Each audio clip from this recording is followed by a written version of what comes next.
বড়ই দুঃসংবাদ আছে। কি আমরা ফেল করছি? তা তো কইতে পারি না, তার শেফালির যে জিনে ধরছে এটা হরফ করে কইতে পারি। একলা একলাই হাসে, একলা একলাই কান্দে, বৃক্ষলতা পদার লাগে কথা কয়, যখন হাঁটে সাথে সাথে বাউ বাতাস উঠে। একটু আগে বাউ বাতাসের ধাক্কায় আমার হাত থেকে 4 কাপ পরে ভাঙা গেল। সাসে আমারে বইলা কবিরাজ দেখানোর ব্যবস্থা করেন। দেখো শিউলি, আমরা দুই বোন এখন বড়ই দুশ্চিন্তার মধ্যে আছি।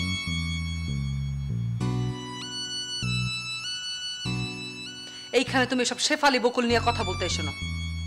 জি আচ্ছা। ও বুঝি কি নিয়ে চিন্তায় আছেন? শোনো, আজকে আমাকে টেস্ট পরীক্ষার রেজাল্ট বাইর হইব, সেই চিন্তায় বুকটা তরপর করতেছে। এসব কথা ফালাও তো, আল্লাহ জানে কি হয়। পরীক্ষা কি আল্লাহ দিছে? দিছেন তো আপনারা। যা লিখছেন ফল তাই হইব। আল্লাহ কি নিজেতে লেখা আপনাকে পাশ করাইব? আমার তো মনে হয় এবারে ফেলটেই মারছেন।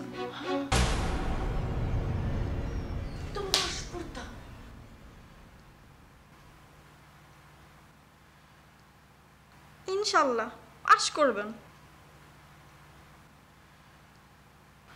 আল্লাহ চাইলে সবই সম্ভব। সেটাই যেন হয়।